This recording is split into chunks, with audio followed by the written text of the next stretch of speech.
It's one of the worst fire seasons ever. The new record set as wildfires continue to burn around the nation.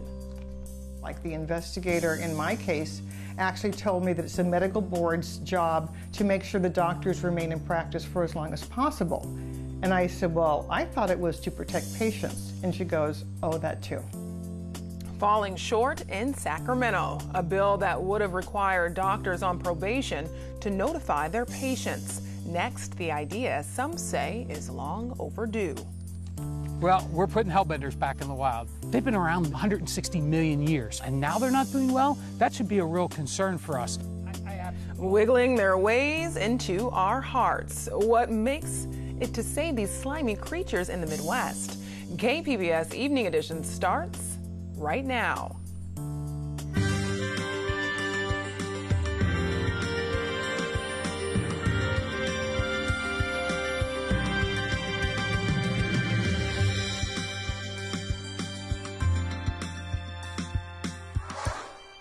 Good evening and thanks for joining us. I'm Ebony Monet. The claim that there's any link between vaccines and autism is hotly disputed.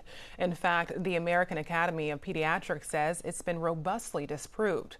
Still, San Diego researchers find parents who have a child with autism are less likely to have their younger children vaccinated. KPBS science reporter David Wagner runs down the findings. The analysis of more than 200 Southern California families reveals that only 83% of infants with an autistic older sibling are vaccinated.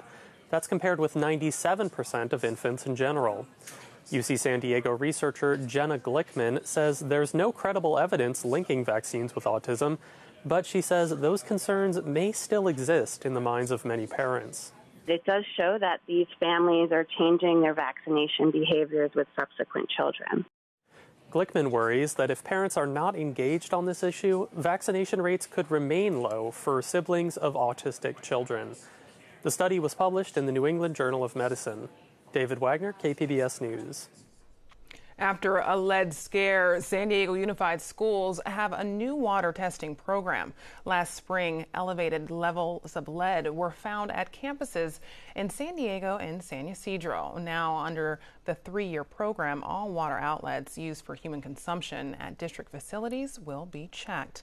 This sampling project will include early childhood education facilities and central offices. Board members also adopted strict standards for lead levels last July. There's new cases of TB at 2 San Diego colleges. County health officials say students at Palomar College in San Marcos and Point Loma Nazarene Regional Campus in Mission Valley may have been exposed to tuberculosis. 2 people at Palomar College and 1 at PLNU had the infection. In response, Palomar College is offering students and staff no-cost testing from September 18th to 26th on campus. Republicans in the Senate have introduced yet another attempt to repeal the Affordable Care Act. KPBS health reporter Kenny Goldberg says the bill would extract a heavy toll in California. The latest repeal bill would eliminate the federal subsidies that make health insurance more affordable. It would also kill the current funding stream for Medicaid expansion. In its place, the measure would give states money in the form of block grants. Anthony Wright directs a nonprofit Health Access California. He says the state would lose $35 billion a year. Is just shocking about this proposal is just how nakedly partisan and anti-California it is. It's a bad deal for every state in the union, but just disproportionately and directly for California, intentionally so. Supporters of the repeal bill face an uphill climb. They have until the end of the month to pass it. Kenny Goldberg, KPBS News. A bill that would end lifetime registrations for sex offenders in the state is on its way to the Assembly. Law enforcement and rape victim advocates back the bill. They say the state's current registry is flawed. California is one of 4 states that require lifetime registration for all offenders. The Golden State has amassed more than 100,000 names on its list. We have too many people on the registry, and so law enforcement can't use it.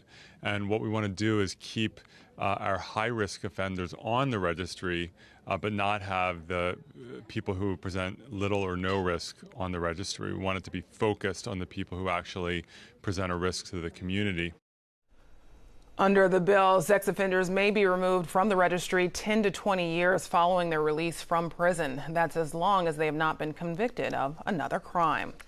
New calls declare a state of emergency over illegal pot farms in Northern California. Deputies say they're outmanned by illegal marijuana farmers streaming into Siskiyou County. This is near the Oregon border. State Senator Ted Gaines says an emergency declaration would let the governor send the National Guard to help with a local sheriff crackdown on the farms. The county supervisors declared a local state of emergency just yesterday. She's back home and ready to start prenatal care. Maria Solis Hasso spent the last month in an immigration detention center. At one point, she was afraid she might have a miscarriage. Today, she talked with KPBS Frontiers reporter Jean Guerrero.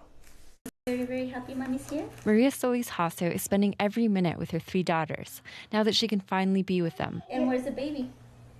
In your tummy.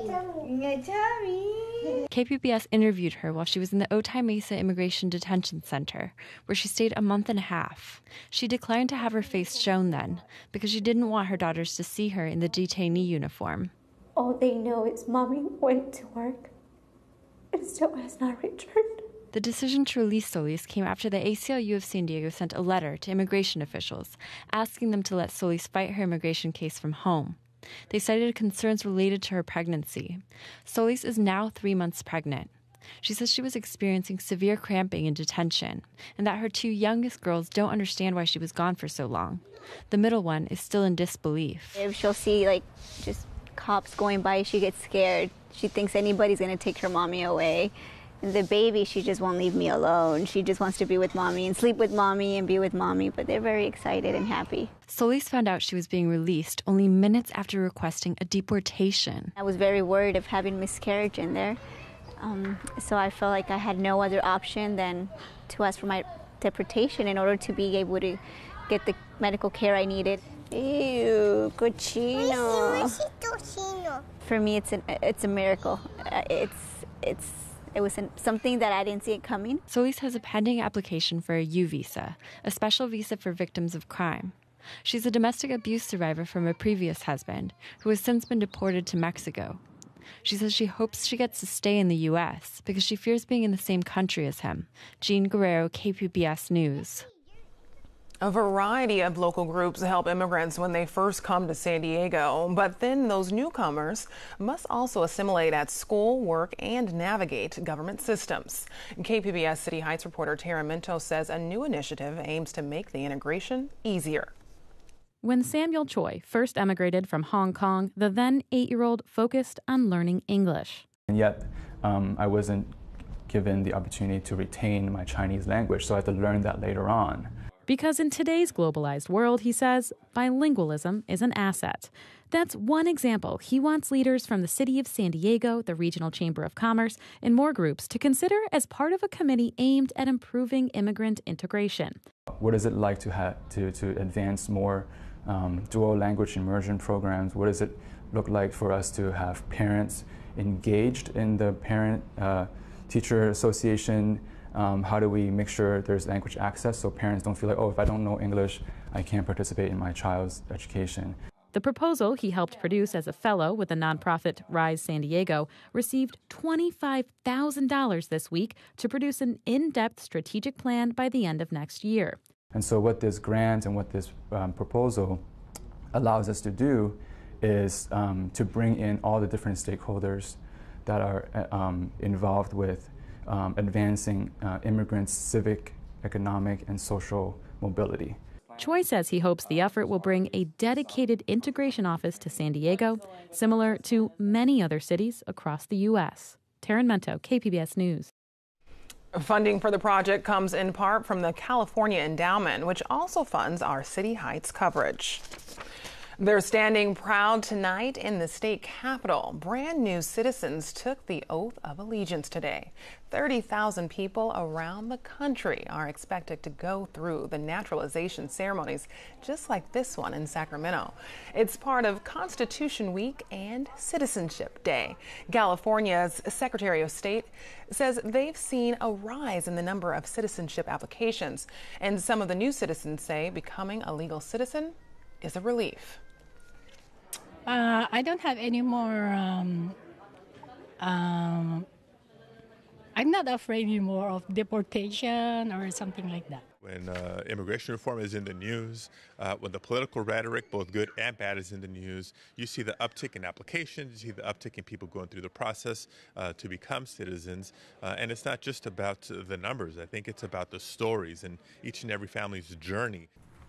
The Secretary of State also talked about the importance of registering to vote and making their voices heard. This is just a drill at San Diego Navy Base. There was a big turnout for this morning for a large-scale anti-terrorism drill. It's part of a 5-day annual training event. Navy officials say sailors are using the latest technology to give them real-life experience. Sailors were presented with a number of different scenarios, all requiring a quick response. Some strategies involved using loud sounds to thwart attacks. Another uses a laser system that could distract someone steering an incoming boat. The federal government spent more than $2 billion fighting wildfires this year. There are 64 major fires that are still burning in 10 states. Hot, dry weather across the western United States led to one of the worst fire seasons in a decade. Some climate scientists say global warming is partially to blame. So far this year, fires have burned more than 13,000 square miles. That's the fourth highest in a decade. A misty morning for San Diego tomorrow, followed by low clouds and cool weather. Regina Miller has more in tonight's forecast.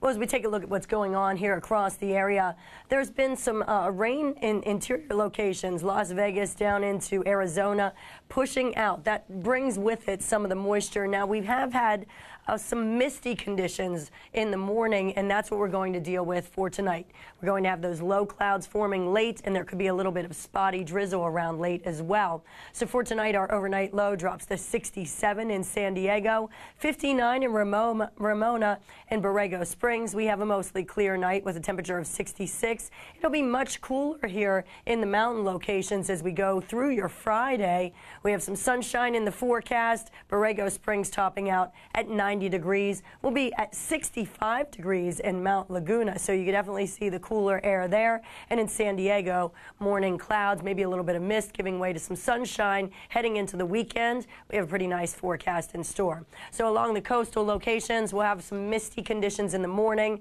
for your Friday. The clouds will start to break for more in the way of sunshine for the afternoon. For Saturday, low clouds give way to sunshine at 75. We'll be at 73 degrees on Sunday. Inland areas, you've got the morning mist, then clearing for the afternoon. Sunny on the afternoon hours on Saturday with a high of 80, turning sunny on Sunday as well with a high of 80. Mountain locations quite a bit cooler there. Sunshine, temperature of 65 degrees. Sunshine and cool on Saturday at 66. It starts to get back up to near 70 by the time we get to Monday. In the desert areas, we'll be sunny and 90 degrees on Friday. Mostly sunny and 92. Getting progressively warmer as we go into Monday. We have mostly sunny skies, plenty of sunshine, and 97 degrees before we drop back to 90 again on Tuesday. I'm Regina Miller, KPBS News.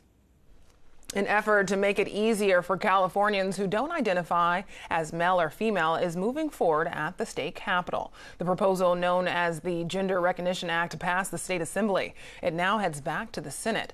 Democratic Assemblymember Todd Gloria says it will make it easier to change IDs for transgender, intersex, or non-binary Californians. The Assembly also passed a bill making it easier for transgender people in prison to change names and gender markers.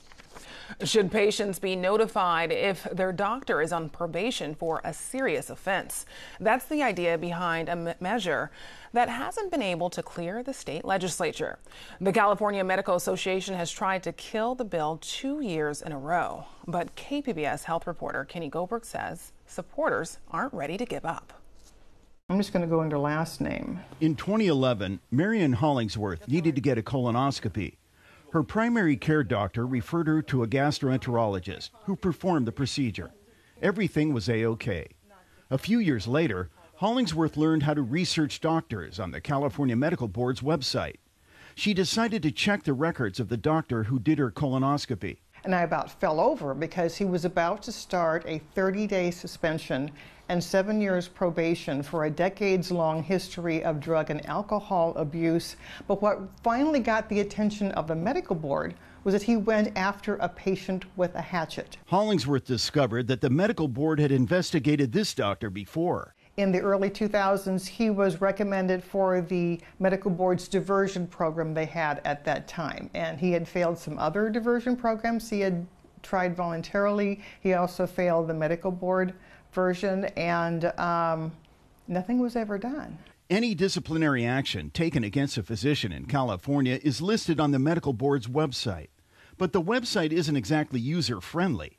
For example, Hollingsworth takes us through a search of one doctor's public records. You would click on here to see what he did to get the public reprimand. Here, for the 5 years probation, you have to click there. You have to know to click here. And then she checks the records of another physician. After 20 pages, we finally get to the accusation. And so now we have to scroll down through the accusation, a number of other pages to the conviction for DUI. But even if a doctor is punished for being drunk on the job, they're not required to tell patients about it. A bill in the state legislature would have changed that. It would have required doctors to notify patients in writing if the medical board put them on probation for a serious offense, like sexual misconduct with a patient or operating under the influence of drugs. The California Medical Association said no way, and it lobbied to kill the bill. The CMA did not agree to be interviewed for this story. In a written statement, a spokeswoman said such patient notification would erode the fundamental right to due process by basing notification on accusations rather than a finding of fact. I really think that argument is just patently false. Bridget Grammy directs the Center for Public Interest Law at the University of San Diego. Anyone that's on probation has either stipulated with the medical board that they did commit the conduct that they're being accused of, or that the board could at least prove its case, or at least certain elements of its case. Grammy says the CMA is dead wrong on this one. I think they're trying to make it sound like there's a good reason, but I don't think they have a good reason. They just don't want to have to tell their patients because it would harm their business and it would be embarrassing, and that's just not a good enough reason. There are an estimated 137,000 licensed physicians in California. Each year, on average, the medical board puts 124 doctors on probation. The failed bill would have applied to a subset of those doctors, some 40 a year. In other words, the CMA helped kill a measure that would have affected about 0.02% of all doctors in the state. San Diego physician Jeffrey Gordon has a unique perspective. He not only spent 35 years in private practice, but he also served on the state's medical board for 8 years back in the 70s. Gordon says the board has an obligation to protect patients from bad doctors. And to put their names on our website is not adequate. I think each physician ought to be responsible for notifying his patients that he's not been morally responsible. Marion Hollingsworth has become a crusader for more public disclosure. The bottom line, she thinks the medical board doesn't have its priorities straight. Like the investigator in my case actually told me that it's the medical board's job to make sure the doctors remain in practice for as long as possible. And I said, well, I thought it was to protect patients. And she goes, oh, that too. Kenny Goldberg, KPBS News. I'm Judy Woodruff. On the next News Hour, the Vietnam War. I sit down with filmmakers Ken Burns and Lynn Novick to discuss their new landmark documentary. Thursday on the PBS News Hour. It's the new catch of the day for fishermen after California's crab season. Abandoned crab traps. Fishery officials say the number of whales entangled in fishing gear hit a record high last year. AP reporter Haven Daly shows us the mobile technology helping fishermen recover their gear. A fishing boat heads out to sea after the busy Pacific crab season. But the catch of the day isn't seafood. Instead, the fishermen are reeling in abandoned crab traps. I'm doing it out of the need and the desire to clean up after myself. And clean up after other fishermen. Jake Bunch says he's doing it to protect kindred spirits on the seas, humpback and gray whales. According to the National Oceanic and Atmospheric Administration, last year saw 71 whale entanglements off the West Coast. So far this year, more than 30 whales have been reported tangled in West Coast fishing gear. Fishermen care too. Almost every fisherman I've ever talked to, whether it's in New England or here in California, want to see these whale populations rebuild, to be strong, and they want to share the ocean. Fishermen use thousands of crab pots in a season. An estimated 1 in 10 become lost. Environmentalists are working with fishermen by creating new software that helps them report abandoned crab pots after the season is over. When fishermen spot the old fishing gear in the ocean, they can take an ordinary cell phone photo encoded with GPS positioning and send to a website which maps out the abandoned gear's locations. Then other crews can head out and pick up those pots, which are tagged to identify the owner.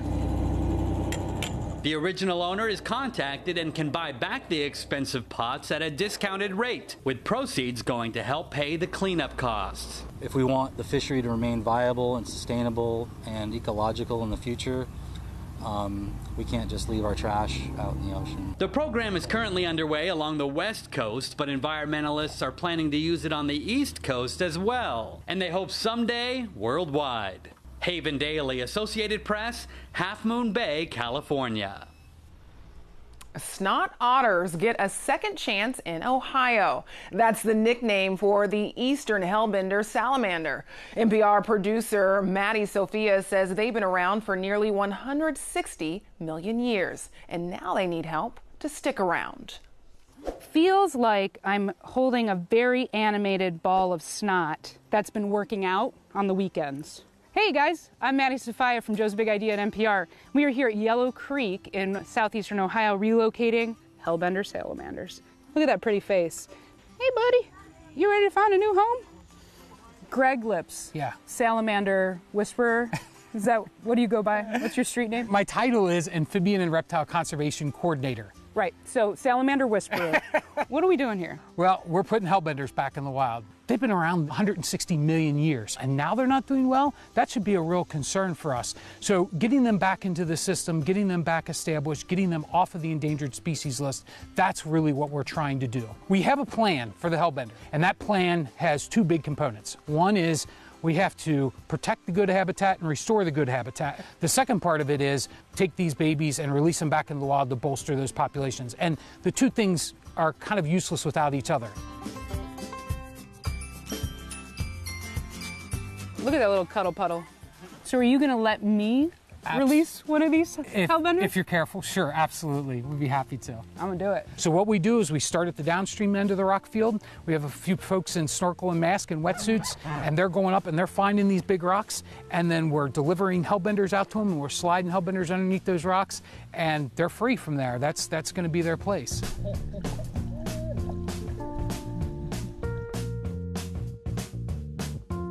So what is actually causing these species to be endangered in this area? What we're seeing in most of these populations is no youngsters. And we think that's because of the habitat, and that habitat is being lost mainly through siltation. It's all about the land use occurring around the creek that's really the largest driving factor in the suitability of the habitat for the Hellbender. What keeps you coming back to these salamanders and working day after day after day on this kind of stuff? Well, I absolutely love them. There's no, I mean, they're fascinating creatures to be around, but the real driver for me is I want to see them better off than when I started. I feel this need that we've got to do something, and we can do something. We know the major problems with our creeks. We know how to rear animals in captivity. We know how to do a lot of these things. So it seems to me like I feel irresponsible if I wasn't out here doing this kind of thing. The first time we did this, and when I went back and recaptured one of those animals and realized that's an animal that lived its life in a zoo, we put it out here, and a year later, I'm catching it, and it's grown and lived on its own. I wasn't ready for the impact that would have. Like, wow, this animal is now at home. This is where he's living, and it's a great feeling. It's a wonderful feeling. Governor Brown awarded top honors to officers who risked their lives for Californians. A Medal of Honor went to Sergeant Timothy Reynolds. He rushed into burning cars to save passengers. Another went to Officer Kevin Machado. He took down a man threatening customers with a knife inside a Costco. And the Medal of Valor that we give today is given to people who, in the face of danger, physical danger to their own lives, met the test. They did what they had to do. They let duty prevail over fear. The California Department of Corrections is the largest law enforcement agency in the state with more than 30,000 employees. Now here's a look at what we're working on for tomorrow in the KPBS newsroom. Coming up on Morning Edition, taking aim at puppy mills and kitty factories. Changes from Sacramento that would force pet stores to source animals from shelters and nonprofits. That's tomorrow on KPBS Radio. You can find tonight's stories on our website, kpbs.org/evening edition. Thanks for joining us. Have a great night.